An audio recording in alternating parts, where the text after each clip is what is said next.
to Educational Triage. This week, we are going to explore strategies and resources that can help bridge the gap and better prepare teachers for alternative settings. And of course, to help me with all of that, we have the fabulous philanthropic Philip. Philanthropic. I had to Aloha. come up Good with, to see you. yeah. I haven't been philanthropic. I've been more philanthropic in my life before. And as we go into this, make sure that you hit that subscribe button, make sure that you give us a like, and make sure that you share us. Preparing teachers for alternative ed, sometimes crossing the path between traditional education and going into alternative ed, or even taking novice teachers and bringing them into the fold, it's a little tricky because the learning curve is so great. We have a list of different components that go into the teacher prep of things that should or could be in place. And I'm going to say this all with the major caveat that you need to have people who are prepared, people who know their shiz, people who have the energy and the patience and the time and the support, because without that, nothing's going to happen. And it's, I don't know, you're just not going to be able to be as effective in training. So let's start off with the first one, and that would be having a comprehensive training program. Now, you didn't have a comprehensive training program. No. I didn't really have a comprehensive one either. I just had a mentor, and we're going to get into mentorships. Yeah, But that's key. so when I was leaving the juvenile facility, the residential facility, and then when I was leaving my last job, the one thing I did was I created a handbook for the teachers about what major, whoever was going to take over the directorship, I put in what are things that they need to know. Also, I put in the handbook for the other teacher of things that they should be aware of how things, for the most part, worked. And before I left, I handed those over to my, what do I call it? I should call them my inheritor, my heir, right? The person who's taking my place. I handed it over to them and I said, here, now these are yours. And he went through it and he's like, what is this? And I said, well, these are the things that you're responsible for. This is how all the different components work. And then here, this should help you in working with the new person. And I had started writing that a year previously. So I had time to think about it. And the reason why I wanted to do that was because I didn't want the next person to come in not really knowing what was what. And he had that in his hands from the first day, actually, about what it is that was expected of him as far as what he was going to do. Now, it didn't say you will show up at this time, you will do this, you will do that, da, da, da. It's basically, here are the policies that we have, and here's how we do them. And so that made it was more of an easy shove. Not even, it was more of a nudge in the right direction. So it was easy for me to say, are you understanding? Do you have questions? Because once I had that manual for him, then that meant we're in a new learning experience. If you just say, look, I'm going to show you the ropes, that doesn't mean a whole lot. Not anymore. No. Things are too complicated. So if it's in writing, if it's in writing, then they can take notes and they can put that down. They could also add to it because I gave them editing rights over it. The rubric.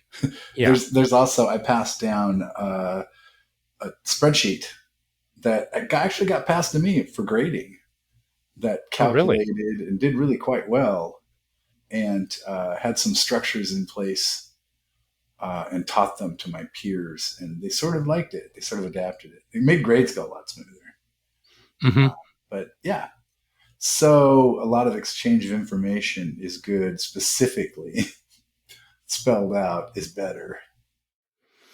Yeah. And if you have a comprehensive strategy or some kind of training rubric that Yeah, whoever's doing the training has, as well as the trainee, but then you also have to know the program really well and you have to be ready to answer questions. So that can take some extra time yeah, that's an interesting feat. I would love to tackle that one.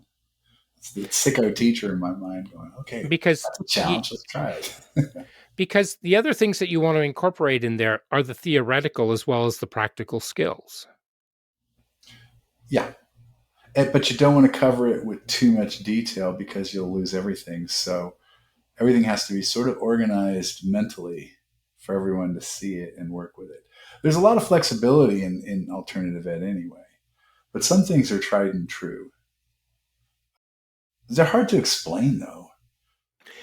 I think once you start, you have to set them up so that they can be apparent.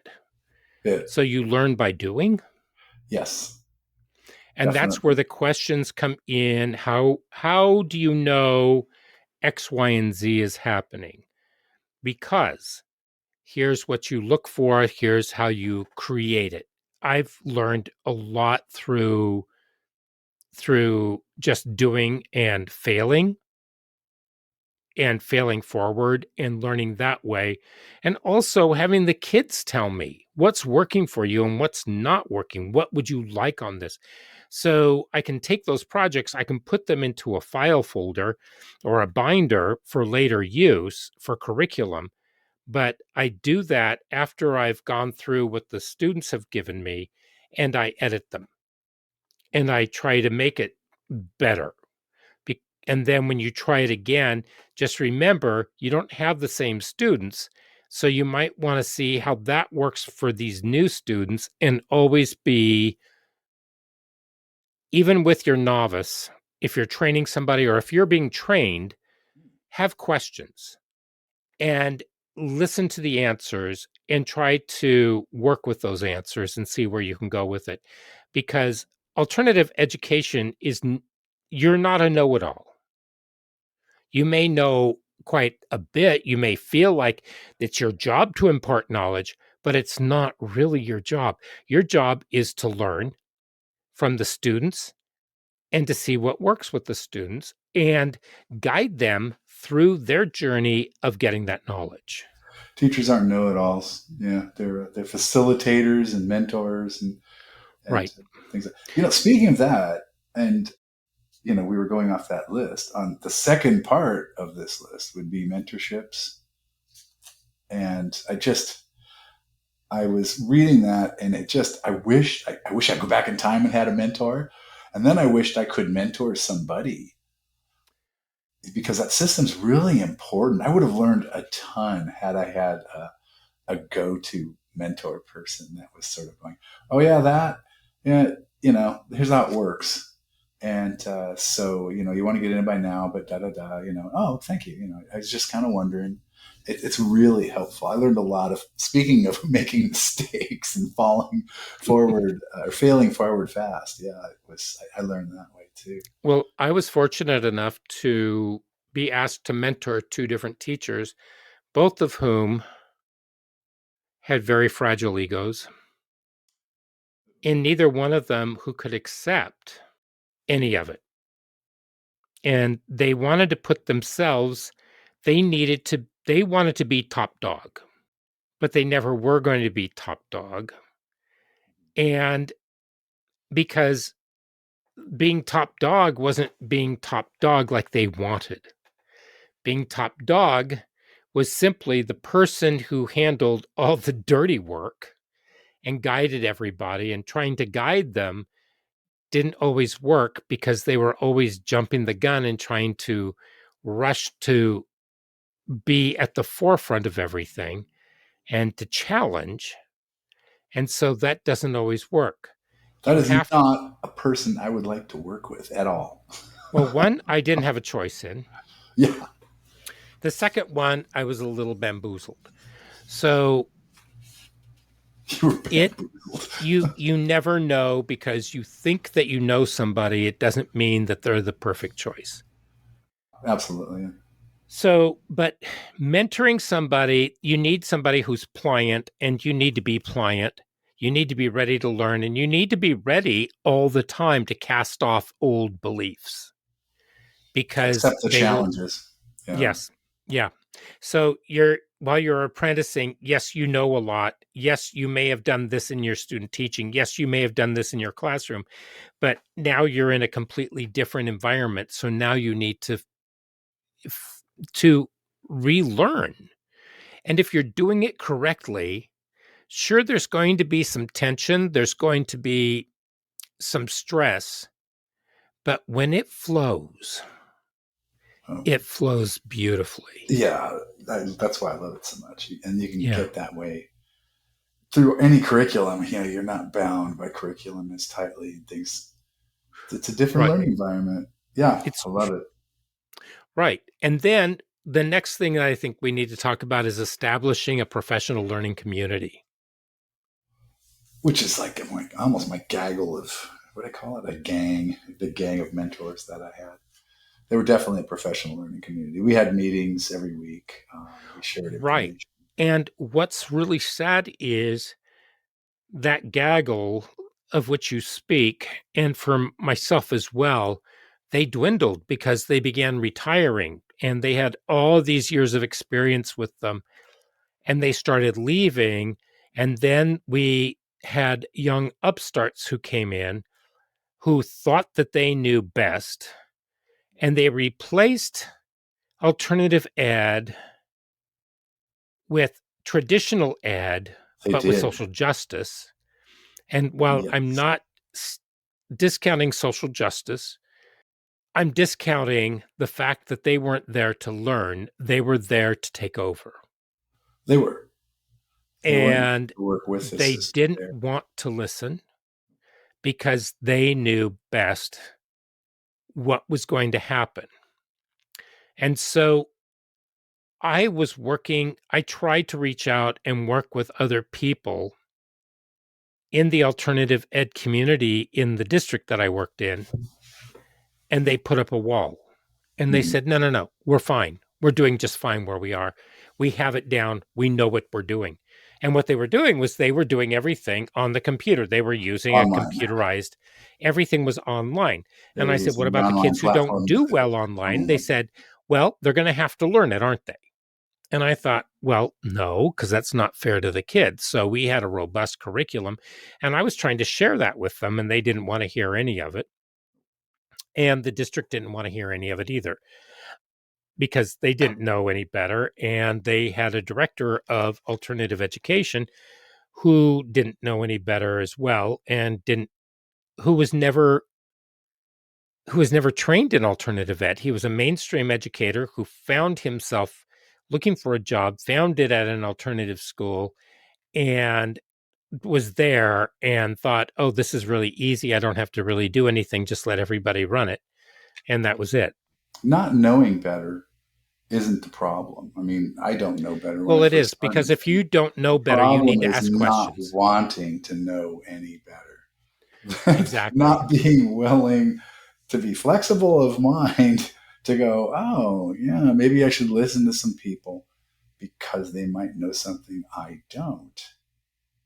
And that's, it's unbelievable that someone in alternative ed would think that way, Hmm. that, well, I do know everything and you don't offer anything new to me, because alternative ed is just the opposite. It's very foundation. And I want to learn about everything. there was a director of alternative ed. I think I brought this up before, but who thought that they knew everything that there was to know about alternative ed, had absolutely no idea about the laws. I did all my research. I did my checking. My cohort was also working with me on this, and she was the one who found it. And then there are people who reach out to you, possibly from other districts.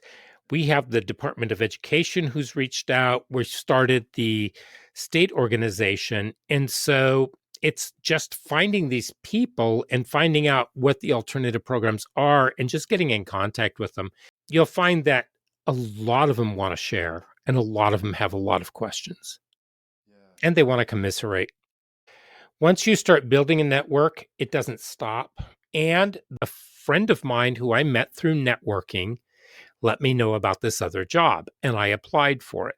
I got a call from some other people that they had contacted about it, and it was all very positive, and I got the job. So, and she and I stayed in contact for many years afterwards. And it was because of her that I made all these contacts. So, you have to be open to these experiences and learning. So, getting into the PLCs, getting into the networking opportunities will also lead to our next point, which is access to research and resources. Yep. Good point. There's not Finding a good whole lot. ones. No, there's not. Well, okay. There are some, and there are less good ones. Hmm. But it's difficult. It's sort of being made up. Well, it's sort of being made up in a way that is not disciplined. If the issue about the alternative or the approach to the alternative is to be a discipline program or a behavior program, then that's not the same as a true alternative program, of course. So, You bring up a really strong point there. It's it's you shouldn't have to deal with the discipline because if you're doing your job as an educator and you're keeping them safe, wanted, welcome, heard, and safe, then the learning comes. I think so. I really, really believe that it's you don't have the behavior issues in the alternative environment if it's a good alternative education environment. Right. Because we talked about that student led, student centered.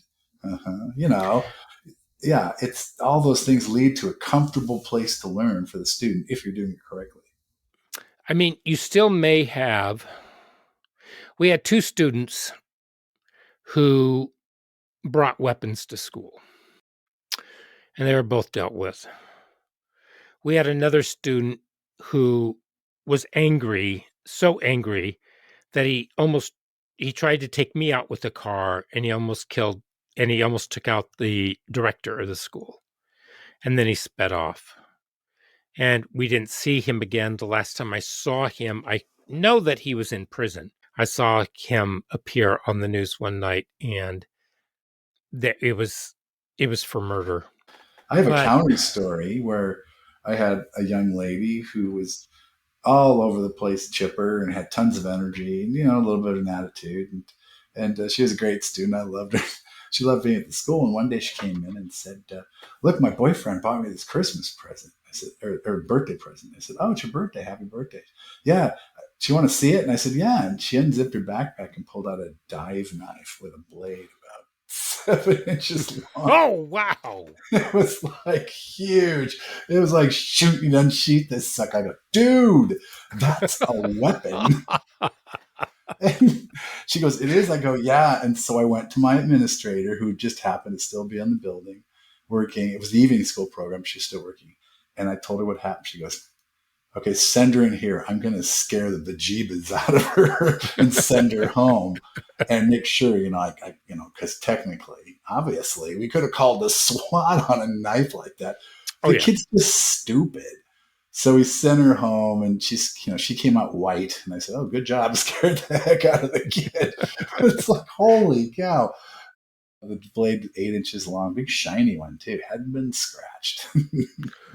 Not yet. Oh, she never would hurt anybody. That was the whole thing. Caring again. It's crazy. Okay. So moving on, let's Yeah. go to observation and experiential learning. And I think we've been talking Yeah. about this, that the best Yeah. way to do it is to keep your mouth shut, just watch, ask questions, and just experience what's going on and test out ideas. Try out some ideas. I had I with I had some assistants who are also student teachers. They they needed to have the experience as a student teacher, and they wanted to know, what if I did this? What if I did that? And I was wide open to it. And I said, let's see what happens. Give it a shot. And then as they were doing it, I would give them comments and I would say, have you thought about, have you thought about, have you thought about? And it worked. And so now they're doing very well in teaching, not in alternative ed, but that's taking some of the tenets of alternative ed and applying it to the Yeah, mainstream good for them classroom. if they're applying that into the mainstream. And the Right. experiential learning too, like I was speaking about the student and the knife. You can pass stuff like that on. Say, yeah, through my experience, I've learned. I'll give you that anecdote right there. You can learn a lot. There's That's what I loved about alternative ed. It's like you think about curriculum and grading and this and that, but it's just being with kids and being in a good environment with kids, and you just feed off that. It does so Right. much. And listening to them. Yeah. And giving her the lesson of, okay, the administrator said, send her into me and I'm going to scare her to death. It's like, it's teamwork and it's very best. Right. And thanks for taking the hit for me, by the way. She was the boss. She had to talk to the principal, and she knew she was in trouble. But there you go. It's There teamwork. you go. And that brings us to collaborative partnerships. It just, yeah, it's That means coincidentally, that if you're doesn't working with a team, you it? all collaborate, you work with each other. You do. You, And yeah, with yeah, each other, it's not not, at each other. well, it's not, well, Kelly does this in my class. Well, Kelly doesn't do that in my class. What are you doing wrong? No, it's not that. No, It's, no, it's not that. No. oh, if Kelly's doing that in your class, then here's something that works for me. Yes. Or, Kelly And, has or revealed have to you me about tried, did something's you going on. know Kelly comes in and has had a really, really, really rough couple of days. We haven't Absolutely. seen Kelly for a couple of days. Kelly comes in just not looking good at all, has none of the work done. What do you do? One of my former peers would have taken Kelly into another room and just berated him and yelled. Her. What you should do is check in with Kelly. What's going on? How are you doing? What do you need? Because the well-being of that student is far more important than the work. Yeah. And once the student knows that, the work will eventually get there. Go ahead. Well, the kid had called me about the tractor. I told the kid was in danger of getting kicked out of the program. And so he got arrested. I told him Mm-hmm. it was Halloween, don't do anything stupid. So he stole a tractor. Right. But I got the phone call in the morning because he didn't want to get kicked out of the program. He used his phone call on me. Now, I didn't say a thing about school except for, you're golden. Trust me, you've called. You have a Mm-hmm. great excuse. You're in jail. you know, I do need a note because that's the procedure. But, and after that, and give me the number of the people I can call for you because you use your phone call on me. Yeah. And that's it. School's like, we'll figure that out later. And I own a piece of you right now, but don't worry about that. It's like when you get back, I'm going to just give you such a hard time and then we'll get back to work, that sort of thing. You bring up a really important part, which is the collaboration between your peers, but also with the students and with the families. Yeah. Yeah. There is that. I've done more of that than I ever It, thought I ever would. And and thank when you. we were doing our internships, we also had the community also looked out for our kids. They would call and they would say, I'm really worried about this kid. What's going on? And while I couldn't divulge certain information, I could just say, all I can tell you is that they're having a really rough time. What's going on? What do we need to do? Yeah. I remember that. I used to feel so good about that. I'd say, I can't tell you anything but I can tell you, let's do this. Let's be extra, let's be extra patient with so and so, or just help them out. It's rough times. Yeah, Mm-hmm. it's really good to collaborate as a community. It was really a community. Yeah. I mean, sometimes they gripe about other teachers, but it was always respectful and it was loving. Like they hated one teacher's tech requirement. And they'd always gripe about, this tech requirement, Mr. So-and-so, the tech requirement, I hate this class, blah, blah, blah, blah.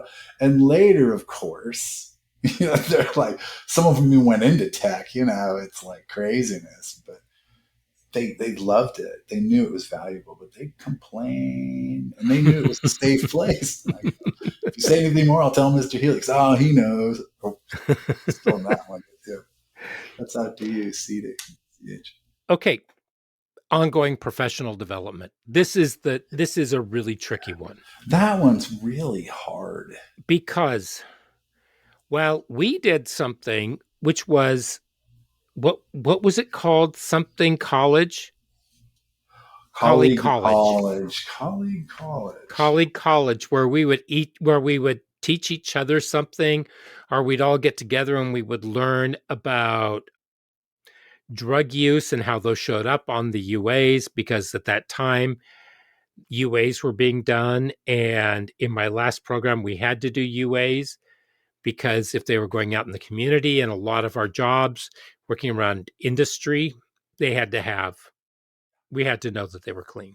We actually we haven't mentioned that a lot, but in these programs that Tony and I had worked with, almost all of them they required a clean UA Mm-hmm. to get into. So And it didn't mean that you were kicked out. You just had to demonstrate that you were going to some form of, I don't want to say remediation. You were going in, you'd gone into a, what do you call it? You go into some kind of a assessment. therapy group. Well, it's an assessment Yeah, you first. get an assessment, and then Yeah, whatever the assessment says, then you you had to go ahead and follow do it. it. Yeah, sometimes it was therapy or treatment. Sometimes it was just meetings, awareness meetings, things like that. Right. So the next step would be reflective practice Oof, yeah. and getting Well, peer feedback. So possibly keeping a journal.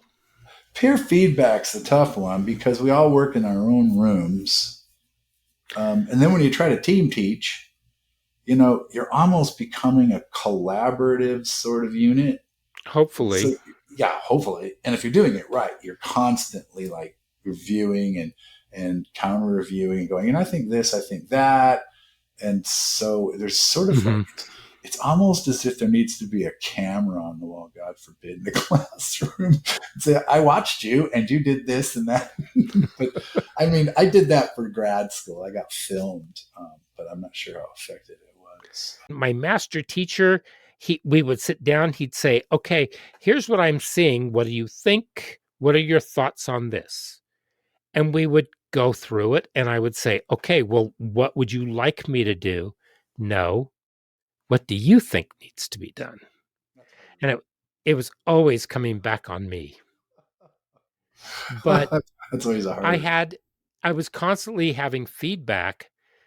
And if I did something that didn't make him very happy, I could tell because his face would turn quite dark. Ew. And his, and he was an Italian, and he would become very angry. The And Ray. then I could turn that around. I had to figure out a way to turn it around because I asked somebody and they said, "Oh no, you're up a creek. You don't even have a boat, let alone a paddle." Can you And I'm like, swim? I have no idea what I did. So I go in and I'd say, "What did I do?" And then he would tell me. I think there was only one instance of that. And it had it was a silly reason. It was really silly. So anyway, we stayed in contact. But the reflective practice, which was something that we had to do for our classes at the university while we were doing our student teaching, that was very helpful to me because I still remember getting up in front of the kids the first time I had to give a lecture, and I came out of it with a drenched shirt. I mean, I was sweating so badly. And then I realized I didn't need to be sweating at all, that I already knew Yeah. all this information. Not much of a poker face there when you sweat. No. Ugh. So, Are you feeling okay? Yes, I feel fine. Kate, the last component on this would be supportive leadership. And No. that means that you have so many stories to be told, but we don't have time. I think we talked last week about how you engage, you know, you can engage your school leaders in alternative ed, and you talk to them and you say, okay, well, you know what alternative ed is? And they say, well, yeah, I do. And then nobody ever says, well, what is it then? And watch them stumble. They cannot answer it. It's the same thing as asking a kid, did you understand what we were talking about? Yes, I did. Okay, tell me what we talked about. Yeah, Yes. You just said because that. nobody wants to look the fool, Right. but they don't have the nerve to ask the questions because they don't care. It's not something that weighs heavily on their mind. They feel as though you're taking care of them, and so it's not their problem. Whereas it is their problem, and it should be at the forefront because these are the students who they need more resources. They need more money in a sense in order to the programs need more money in order to carry the students through because there's so much remediation that has to happen for a typical kid who is in alternative ed. They need to work on their mathematics, they need to work on their writing, they need to work on their reading, they need to work on just about everything. And how are you going to do that unless you have leaders who are going to support you and tell you, you know what? I've been looking at some conferences. Maybe you should go to one of these. We will fund you to go to these.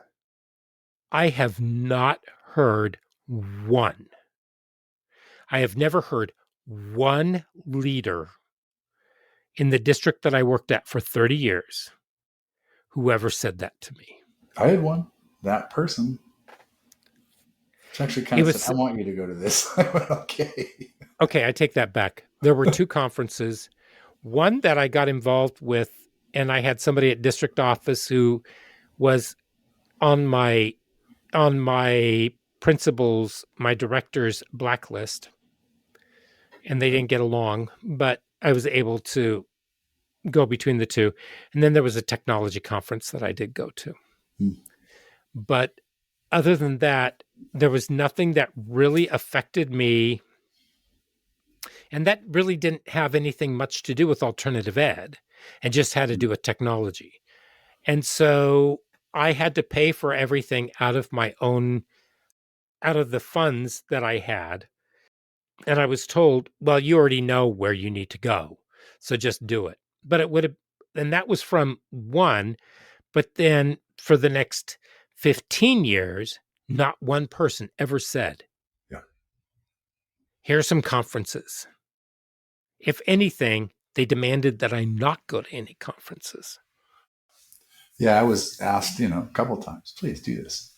It was like, I want you to do this. I went, okay, then I'll do it. And we went up Yeah. as a team once, the whole fam family, the three other teachers that I worked with. So the four of us went up to Seattle Oh, and did a cool. thing. And yeah, good time. So we were encouraged at that point. But then again, Hmm. that's the good story. That's the good administrator, the supportive administrator who would do that. Right. And she was. So there. So I mean, I would supply my administrators with all kinds of intel, with all Yeah. kinds of information. And then I would come, and then one of them, I gave them the rubrics and the assessments, the internal assessments from the Yeah. NAEA. And I looked at him and I said, so I would like you to do sort of an assessment on the programs using that rubric. And he said, what rubric? And I said, the one I gave you. I said, I put it in a binder for you. And he goes, oh. I said, "Do you have it?" And he goes, "Where'd you get that from?" He had shredded it and used the binder for something else. Oops. And I'm like, Jeez. dude, Huh. you don't care. So, Seemed like that. Yeah. He wanted the binder though. I mean, because I do that too. I well, keep it. he wanted to keep it because he Yeah. needed it for other stuff. Oh yeah, I do that too. But So, he's trying to know if the information in it is worthless or not. I right. try to keep an open mind and go, maybe I should read this first. Sorry. Oh, did I look at that or just shred that? I can't tell. Well, there's a So, difference.